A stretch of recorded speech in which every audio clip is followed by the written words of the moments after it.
Hola, YouTubers. He visto una película en Netflix y se me ha saltado la curiosidad por ver cómo encaja con otra serie de elementos de los que vamos a hablar en este vídeo. La película se titula Emboscada Final. En realidad es una película de 2019, pero con lo del COVID y todo aquello, y la pandemia y la reclusión involuntaria del personal, la verdad es que los tiempos se han trastocado bastante. Y lo cierto es que desconocía esta película hasta que de repente la he tenido enfrente y la he visto. Es una película dirigida por Julie Hancock y con protagonismo de Kevin Costner, de Woody Harrelson y de Kathy Bates en los principales papeles. En principio no es como para alegrarse mucho de que el señor Hancock haya metido sus pecadoras manos en esta película, porque su historial, no voy a decir que sea terrible, pero sí es discutible. Por ejemplo, a él le corresponde aquella nueva versión de El Álamo, la leyenda, que la verdad no venía a aportar nada a la que se hizo en 1960. Después hemos tenido muestras de su ingenio en películas como The Blind Side, aquel Un sueño posible que le consiguió a Sandra Bullock un Oscar, pero ya habéis visto la película, ya sabéis lo que es. Luego tenemos En busca de Mr. Banks, aquella en la que Tom Hanks ejercía de Walt Disney y la creadora de Mary Poppins se ponía un poco difícil. Tenemos otra película también olvidable que es Pequeños detalles, a pesar del reparto, Denzel Washington, Rami Malek, Jared Leto, la verdad es que era un thriller muy mejorable. Y bueno, podemos decir que el señor Hancock cinematográficamente no es que sea un cero a la izquierda, pero es de aprobado justito, en el mejor de los casos. Y es curioso porque es un guionista más interesante que ha participado, por ejemplo, en Medianoche en el Jardín del Bien y del Mal, aquella película excelente de Clint Eastwood, o incluso en Un mundo perfecto, con Kevin Costner también, por cierto. Bueno, pues ahí tenemos la ficha del tipo que ha hecho esta emboscada final. ¿De qué habla esta película? Pues habla de la caza de Bonnie and Clyde en el año 1934. Bonnie and Clyde fueron dos gángsters famosos en aquella época, donde los gángsters eran por su naturaleza bastante famosos. De hecho, los gángsters eran muy bien considerados por parte de la población porque ellos eran los que proporcionaban al ciudadano aquello que el gobierno les negaba, el alcohol. Una absurda ley seca que comienza en 1920, se extiende durante todos los años 20, que son el apogeo del gangsterismo, y continúa en los años 30 hasta que después de la gran crisis y de, bueno, pues casi hasta la Segunda Guerra Mundial, pues el alcohol queda en manos de los facinerosos. Bien, esta es una historia que conocemos todos, así que no entraremos en más detalle. Pero en medio de todo esto surge esta pareja que se convierte en algo verdaderamente asombroso porque es adorada por la ciudadanía. Es lógico, ellos no se dedicaban a traer y llevar alcohol, pero sí eran una especie de Robin Hood que se jugaban la vida, no es que repartieran entre los pobres lo que robaban a los ricos, pero sí de alguna manera subvertían el orden, un orden que tenía pues por una parte acogotada a la ciudadanía y por otra parte tampoco le daba solución a los problemas de cada día, porque el paro era tremendo y las circunstancias económicas eran lamentables. Y bueno, pues la verdad es que el personal tenía perfecto derecho a poner sus miras en quien le diera la gana. No es el único caso de gente idolatrada por el público, porque por aquel entonces, justamente allá en el 34 o 35, el gobierno de los Estados Unidos instó a Hollywood a dejar de divinizar a los gángsters y empezar a hacer más películas sobre cómo eran los que peleaban contra los gángsters. Hollywood dijo, bueno, el tema está ahí y al final siempre los matan o los meten en la cárcel. Ya, pero te has pasado 2 horas de película hablando de un tipo que, oye, en los momentos más brutos era James Cagney estrellando un pomelo en la cara de su amante y restregándoselo, y en los momentos más llevaderos pues eran aquellos de la gente que robaba un banco y salía corriendo y se llevaba el dinero. Bueno, la cosa no funcionó hasta que el Código Hays entró en marcha y obligó a Hollywood a empezar a tratar mejor a los agentes de la ley y peor a los gángsters. De hecho, en 1935 ya hay alguna película que empieza a hablar de, mira, que los federales son gente que lo hacen por tu bien. Bueno, pues Bonnie and Clyde robaron bastantes bancos y era gente que peleaba por su manutención y además resultaban al parecer bastante divertidos. Parte de la leyenda se debe a una película histórica del año 67, titulada Bonnie and Clyde simplemente, dirigida por Arthur Penn, y que hay algunos que consideran que es el momento de partida del nuevo Hollywood, el que abandona el sistema de estudios y el viejo cine y pone en marcha el nuevo.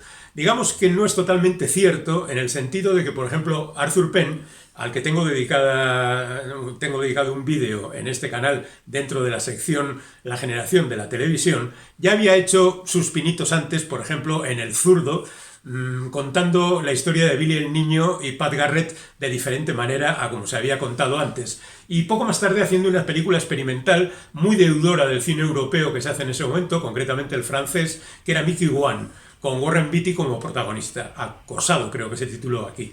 Y a pesar de que no renunciaba Penn a hacer películas convencionales, La jauría humana, por ejemplo, que le dio mucho dinero y mucha fama, decidió dar una visión diferente de Bonnie and Clyde en el año 67. La película tuvo mucho éxito, es verdad, y facilitó sin duda que 2 años más tarde se hiciera Easy Rider y que más tarde llegaran los Coppola y los Scorsese y todo lo que significó el nuevo Hollywood.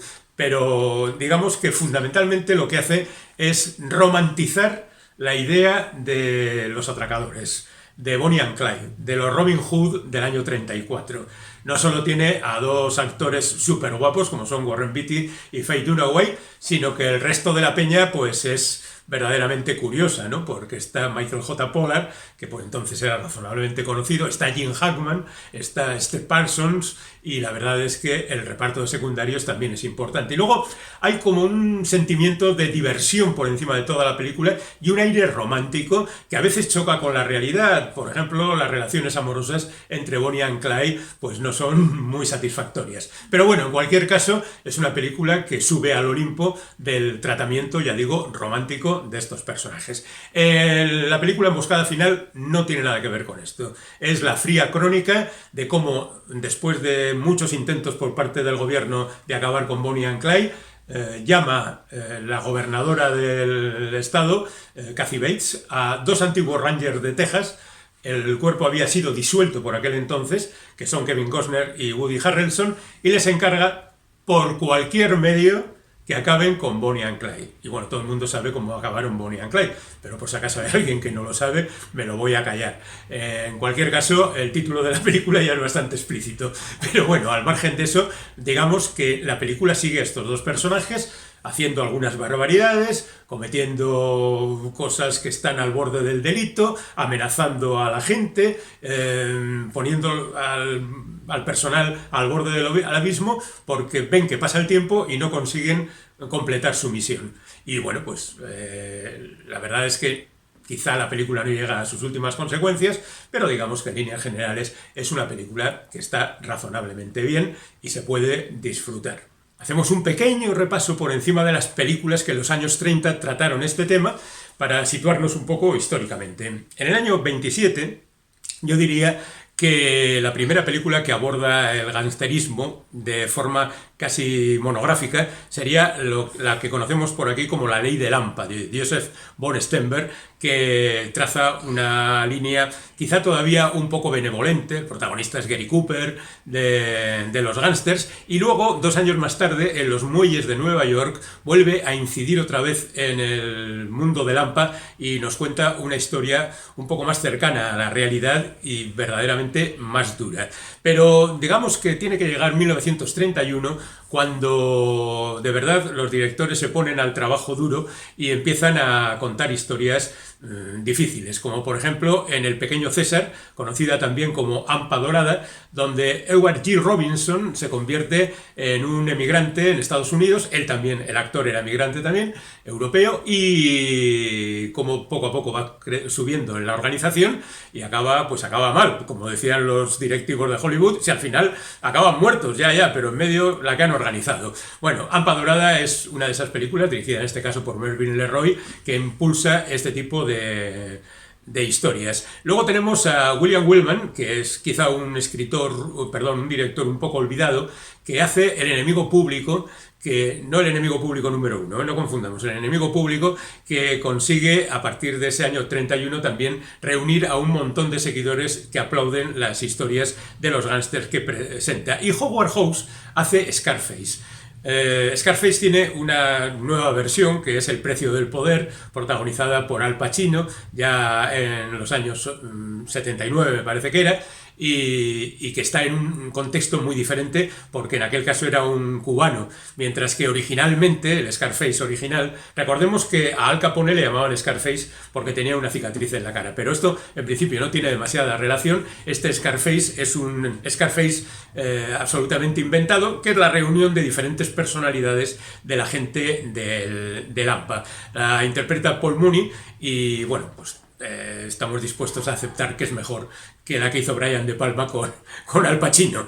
Otra película muy significativa de la época, bueno, digamos antes de nada que de la misma manera que Paul Mooney y Edward G. Robinson han sido mencionados aquí, hay unos cuantos actores que están marcados por la idea del gángster. Uno de ellos es George Raft, que sin tener ninguna película representativa, aunque él hizo de Ned Beaumont en la película La llave de cristal, en la primera versión, en la segunda sería Alan Ladd quien interpretaría este papel, lo cierto es que apareció en bastantes películas de gángsters y estaba muy identificado con este personaje. Luego está Jim Cagney, con el que ya hemos hablado de que estrellaba el pomelo en la cara de su amante, y la verdad es que era el tipo más nervioso del mundo, que fue casi el último gángster en aquella legendaria Al Rojo Vivo del año 49, que al final gritaba en lo alto de unos depósitos de gasolina: mamá, mamá, estoy en la cima del mundo, ¿no? Bueno, pues ya la figura de Cagney también es muy importante.